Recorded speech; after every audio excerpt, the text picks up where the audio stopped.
अब समय यहाँदेखि गणना होला सभामुख महोदय। सामान्य सभामुख महोदय, माथिल्लो कर्णाली जलविद्युत आयोजना विकास सम्झौताको कार्यान्वयन र जलविद्युत आयोजनामा राष्ट्रिय हितको संरक्षण सम्बन्धी जरुरी सार्वजनिक विषयमा ध्यानाकर्षण प्रस्ताव प्रस्तुत गर्ने अनुमति चाहन्छु। सभामुख महोदय, मैले यो म वाचन गर्छु। अलिकति समय बढी लागेछ भने यसलाई पुरा गर्न दिन हुन म विशेष अनुरोध गर्न चाहन्छु। नेपालको कुल जलविद्युत क्षमता 83,000 मेगावाट र आर्थिक रूपमा सम्भाव्य 42,000 मेगावाट रहेको मानिँदै आएको छ। यो 1960 को दशकमा गरिएको अध्ययनमा आधारित छ। गम्भीर पुनर्मूल्याङ्कन भएको पाइँदैन। झन्डै 111 वर्ष अघि जलविद्युत आरम्भ भएको र 83 वर्ष अघि विद्युत उत्पादन कम्पनी स्थापना भएको देशमा हालसम्म केवल 2269 मेगावाट मात्र उत्पादन हुनु अत्यन्त दुःखको कुरा हो। मन्त्रालयको श्वेतपत्र अनुसार आगामी 5 वर्षमा विद्युत खपत 700 युनिट किलोवाट घण्टा र 10 वर्षभित्र 1500 युनिट किलोवाट घण्टा पुर्याउने तथा आगामी 10 वर्षभित्रमा आन्तरिक खपतका लागि विद्युत उत्पादन 15,000 मेगावाट पुर्याउने भन्ने लक्ष्य पुरा हुने स्थिति देखिँदैन। विद्युत ऊर्जाबाट यथेष्ट लाभ लिन नसकेको अवस्था छ। यद्यपि अर्को सरकारी तथ्याङ्कले आगामी 10 वर्षमा 6,171 मेगावाट मात्र उत्पादन हुन सक्ने देखिएको छ। गत जुन महिनामा भारतबाट नेपालले दैनिक अधिकतम 115 मेगावाट आयात गरेको थियो भने अधिकतम 217 मेगावाट निर्यात गरेको थियो। अगस्त महिनामा दैनिक अधिकतम 367.7 मेगावाट निर्यात गरेको थियो भने अधिकतम आयात 89 मेगावाट गरेको थियो। विभिन्न कारणले गर्दा करिब 1700 मेगावाट घण्टा लगातार 1 घण्टा 1000 किलोवाट प्रयोग हुँदा 1 मेगावाट घण्टा जान्छ। देशमा विद्युत आपूर्ति बन्द भएको थियो। अतः समग्र राष्ट्रिय आवश्यकताको प्रक्षेपण तथा हालसम्मको विद्युत आयात र निर्यातको वस्तुगत लेखाजोखा नगरी विद्युत बेचेर पैसा कमाइयो भनेर ढङ फुक्नुको औचित्य देखिन्न। चालु आर्थिक वर्षमा 628 मेगावाट विद्युत राष्ट्रिय प्रणालीमा जोडिने भनेको छ। हालसम्म 92% जनतामा विद्युत सेवा पुगेको, 4 जिल्ला विद्युतीकरणबाट पूर्ण रूपमा वञ्चित भएको, 31 जिल्लामा विद्युतीकरण पूर्ण रूपमा नभई फरक प्रतिशतमा रहेको स्थिति छ। दक्षिण एसियामा सम्भाव्य जलविद्युत क्षमता हेर्दा भारतको 147 गिगावाट र पाकिस्तानको 100 गिगावाट नेपालको स्थान तेस्रो देखिन्छ। जलस्रोत विज्ञका अनुसार नेपालमा प्रतिवर्ष उपलब्ध जलस्रोत 210 घन किलोमिटर छ। यस दृष्टिबाट विश्वमा नेपाल 42औं स्थानमा छ। प्रति व्यक्ति प्रति वर्ष उपलब्ध जलस्रोत 7,000 घनमिटर छ र यस कोणबाट नेपाल विश्वमा 72औं स्थानमा छ। भुटानको प्रति व्यक्ति प्रति वर्ष उपलब्ध जलस्रोत नेपालको भन्दा बढी अर्थात् 1,31,000 घनमिटर छ। नेपालमा प्रति वर्ग किलोमिटर प्रति वर्ष उपलब्ध जलस्रोत 1,430 मिलिमिटर छ, जो विश्वमा 31औं स्थान हो। 2. नेपालको जलस्रोत क्षमताको राष्ट्रिय हितमा समुचित उपयोग हुन नसक्नु अत्यन्त दुःखद र विडम्बनापूर्ण छ। अझै राष्ट्रिय हितमा आघात पुर्याउने प्रवृत्ति र कामको शिकार माथिल्लो कर्णाली लगायतका आयोजनाहरू भइरहेका छन्। जलस्रोत सदुपयोग गरिँदा देशको आर्थिक विकास र आत्मनिर्भर अर्थतन्त्रमा टेवा, इन्धन सङ्कटको समाधानमा सघाउ पुग्नुका साथै जलवायु तथा वातावरण परिवर्तन जस्ता समस्याको समाधान गर्न सहज हुने थियो, त्यसो भइरहेको छैन। एक अध्ययनअनुसार नेपाल जलसङ्कटको दृष्टिले विश्वमै 40औं स्थानमा, पानीको गुणस्तर अत्यन्त तल र बाढीको जोखिमका दृष्टिले 11औं तथा खडेरी जोखिमको दृष्टिले 60औं स्थानमा रहेको भन्ने कुरा गम्भीर छ। 3. नेपालमा योजनाबद्ध विकासको प्रक्रिया आरम्भ भएपछि प्रथम पञ्चवर्षीय योजनामा 20 मेगावाट जलविद्युत उत्पादन गर्ने लक्ष्य राखेको थियो। नेपाल विद्युत संस्थान स्थापना भएको 60 वर्ष र विभिन्न संस्थागत चरण पार गरी विद्युत प्राधिकरण बनाइएको पनि 37 वर्ष भइसकेको छ। तर हालसम्म नेपालको जडित जलविद्युत क्षमता नेपाल विद्युत प्राधिकरणको उत्पादन 524 मेगावाट, प्राधिकरणका सहायक कम्पनी माथिल्लो तामाकोशी र चिलिमेको उत्पादन 538 मेगावाट र निजी क्षेत्रको उत्पादन 704 मेगावाट गरी जम्मा 1766 मेगावाट अर्थात् 1.76 गिगावाट छ। यो तथ्याङ्क केही पुरानो भएकोले मैले माथि अद्यावधिक तथ्याङ्क पेश गरिसकेको छु। यो विश्वका अन्य देशको तुलनामा 71औं स्थान हो।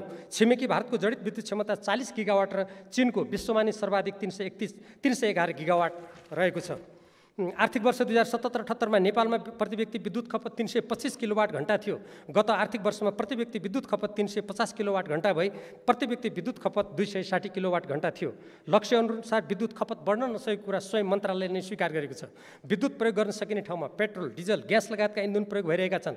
इन्धन आयातमा वर्षेनी खरबौं रुपियाँ बाहिरिएको छ। आयातित इन्धनलाई विद्युत ऊर्जाले विस्थापित गर्न उपयुक्त नीति र कार्यक्रममा आधारित पूर्वाधारको विकास हुन सकेको छैन। खाना पकाउने विद्युतीय चुलो प्रयोग गर्दा भार थेग्न सक्ने वितरण प्रणालीको विकास भएको छैन। विद्युतीय सवारी साधनका लागि पर्याप्त चार्जिङ स्टेसन छैनन्। एक अध्ययनअनुसार अझै पनि 65.5% उद्योग डिजल ऊर्जामा निर्भर छन्।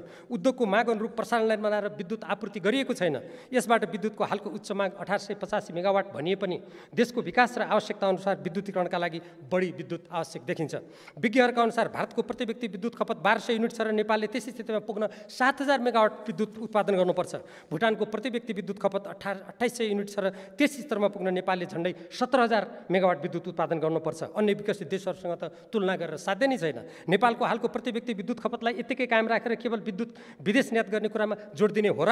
तीव्र औद्योगिकरण एवं उत्पादन, कृषिमा व्यापक सुधार, व्यवसायीकरण, सिँचाइ, खानेपानी, यातायात, स्वास्थ्य, शिक्षा र घरेलु प्रयोजनका लागि विद्युतको अधिकतम उपयोग गर्नु पर्दैन र?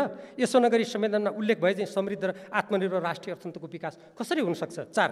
2043 सालतिर विश्व ब्याङ्कको ऋण सहयोगमा कर्णाली चिसापानी जलाशययुक्त जलविद्युत आयोजनाको सम्भाव्यता अध्ययनको सिलसिलामा माथिल्लो तट रामघाटमा कर्णालीको घुम्तीबाट तत्काल 240 मेगावाट विद्युत उत्पादन गर्ने र तुइनीकुना भन्ने स्थानमा करिब 260 मिटर अग्लो बाँध बनाई 4180 मेगावाट विद्युत उत्पादनका लागि जलाशययुक्त आयोजनाको प्रस्ताव गरिएको थियो। साथै तल्लो तटीय क्षेत्रमा अर्को जलाशययुक्त आयोजना एवं पानीको पुनर्सञ्चालन बाँध निर्माण गर्ने कुरा गरिएको थियो। पछि नेपाल विद्युत प्राधिकरणले उक्त आयोजनाबाट 300 मेगावाट विद्युत उत्पादनको सम्भाव्यता अध्ययन गरेको थियो।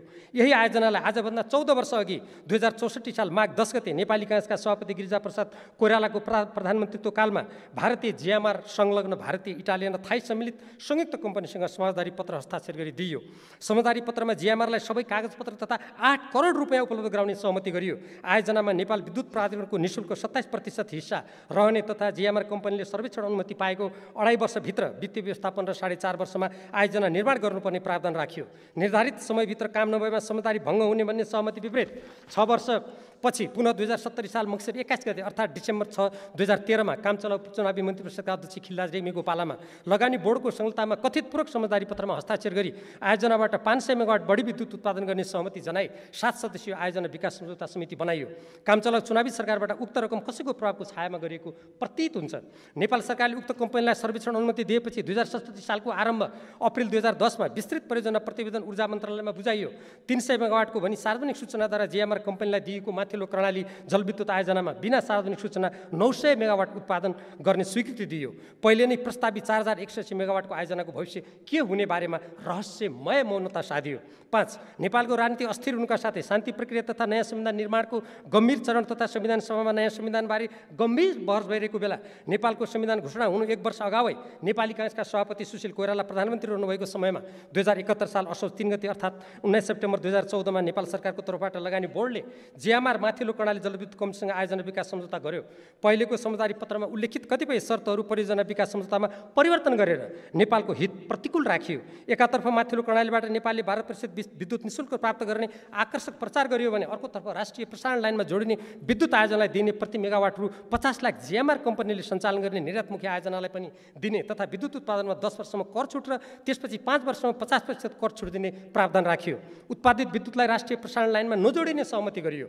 स्मरण रहोस्, लगानी बोर्डको अध्यक्षता प्रधानमन्त्रीले गर्ने व्यवस्था छ। 6. सम्झौताको बुँदा नम्बर 3 को उपबुँदा 3.1.2 मा हस्ताक्षर भएको 24 महिनाभित्र वित्तीय व्यवस्थापन फाइनेन्सियल क्लोज गरिसक्नुपर्ने र कम्पनीको काबु बाहिरको स्थिति उत्पन्न भएमा बढीमा 1 वर्षको म्याद थप्न सकिने प्रावधान छ। काबु बाहिरको स्थितिबारे पर्याप्त कारण लिखित रूपमा लगानी बोर्डलाई उपलब्ध गराउनुपर्ने बाध्यकारी व्यवस्था छ। बुँदा नम्बर 3 को 3.1.4 मा सम्झौता भएको 48 महिनाभित्र प्रसारण लाइन निर्माण सम्बन्धी वित्तीय व्यवस्थापन गरिसक्नुपर्ने र काबु बाहिरको स्थिति परेमा बढीमा 1 वर्ष म्याद थप्न सकिने प्रावधान छ। बुँदा नम्बर 3 को 3.1.9 मा 1 वर्षभित्र उत्पादित विद्युतको 44% निर्यात तथा अरू बाँकी बिक्रीको सम्पूर्ण योजना कम्पनीले बुझाइसक्नुपर्ने प्रावधान छ। यसको पालना नगरी समयावधि गुजारेमा सम्झौताको दफा 7.3 को उपदफा 734 अनुसार जिएमआरले प्रतिदिन प्रति मेगावाट रु 1389 नेपाललाई क्षतिपूर्ति दिनुपर्ने प्रावधान छ।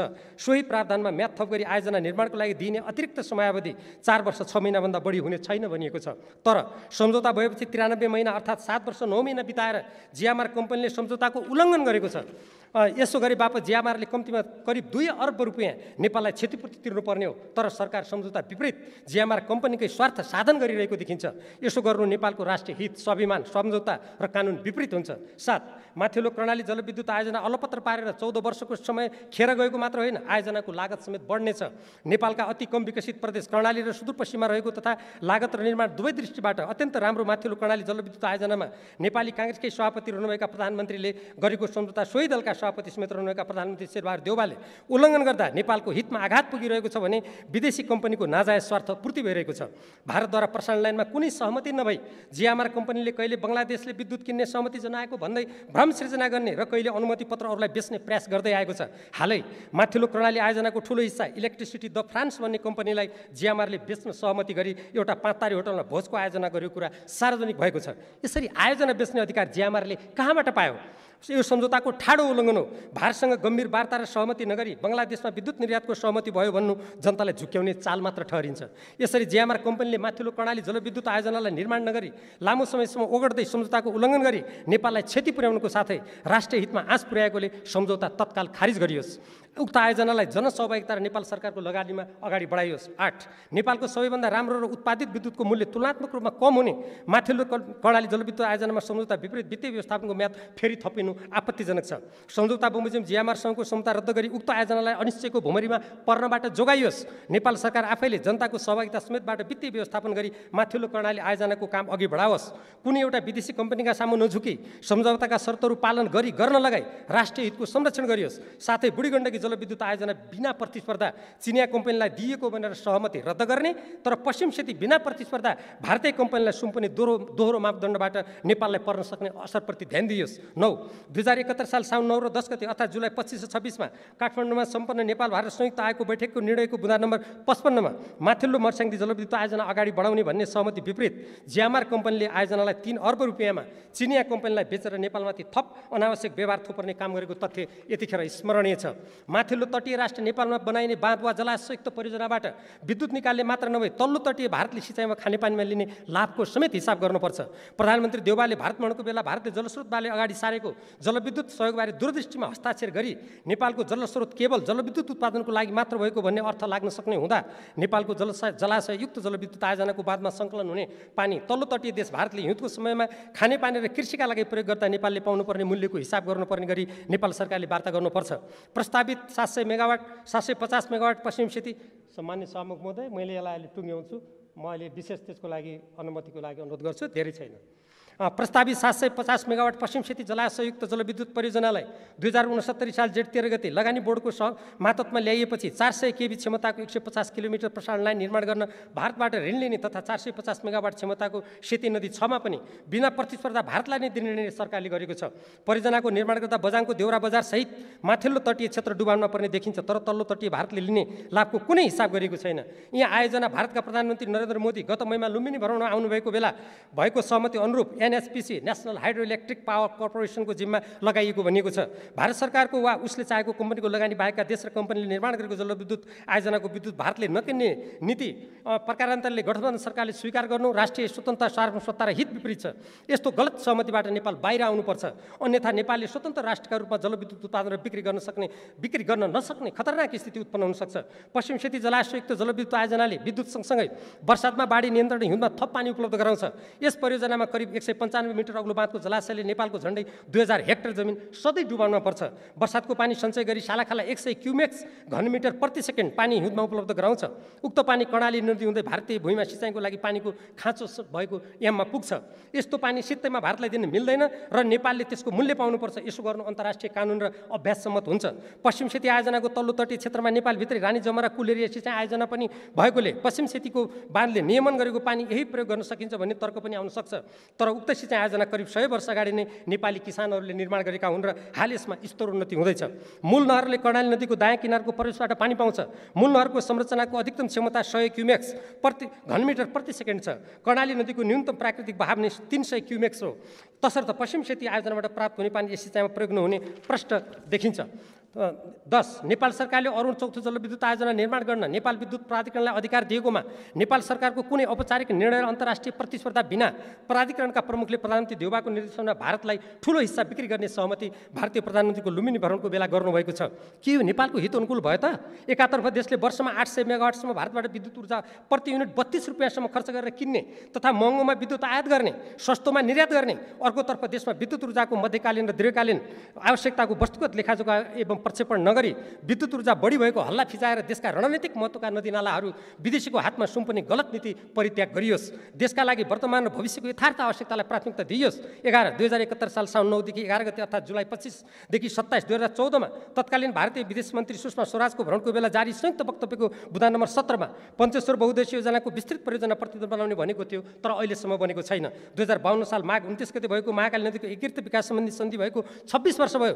10 वर्षमा पुनरावलोकन गर्ने भन्ने प्रावधान छ। तर सन्धिको मैले अलिकति मात्रै मैले तपाईँलाई 5 मिनेट समय अन्तिम प्याराग्राफ हो सभामुख महोदय, अन्तिम प्याराग्राफ। नदीको एकदम विवाद सम्बन्धी भएको 26 वर्ष भयो, 10 वर्षसम्म पुनरावलोकन गर्ने भन्ने प्रावधान छ।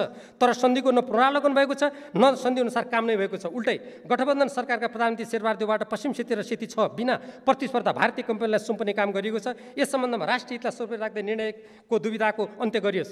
12 हाल देशका विभिन्न भागमा अघोषित रूपमा विद्युत आपूर्ति कटौती गर्ने गरिएको छ। कर्णाली प्रदेश र सुदूरप्रदेश लगायतका पिछडेका स्थानहरूमा विद्युत आपूर्ति झनै अनियमित छ। जनतालाई शास्ति छ। उदाहरणको लागि कर्णाली प्रदेशमा जम्मा 45% जनसङ्ख्याको मात्र विद्युतमा पहुँच रहेको तथा हुम्ला र डोल्पामा विद्युत प्रसारणलाई नजोडेको स्थिति लिन सकिन्छ। उद्योग धन्दा चलाउन त कुरै झनै कठिन छ। अन्तिम वाक्य, नेपालको संविधानको धारा 279 मा रहेको सन्धि वा सम्झौताको अनुमोदन, सम्मेलन, स्वीकृति वा समर्थन सम्बन्धी प्रावधानलाई निष्क्रिय तुल्याइएको छ। जलाशययुक्त आयोजनाबाट उत्पादित विद्युतका साथै सुक्खायाममा अतिरिक्त पानी पनि पाइन्छ।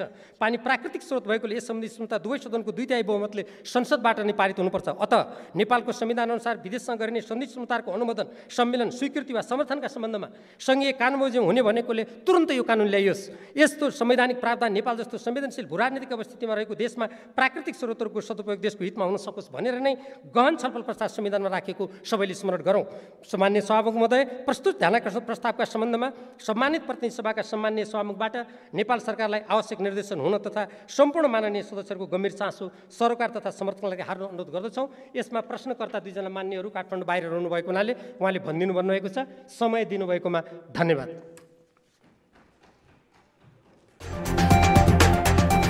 सत्य, तथ्य, निष्पक्ष अनि खोजमूलक समाचारको साथमा एभरेस्ट न्यूज।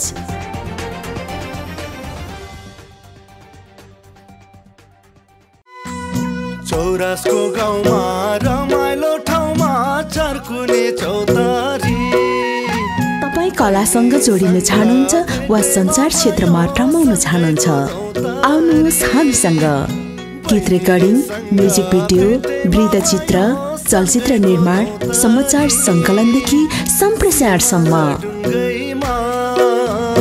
घरबार बसाउला हो बहिनी ओखर ढुङ्गैमा, पानी ढुङ्गैमा घरबार हुन्न नि हौ दाजु ओखर ढुङ्गैमा।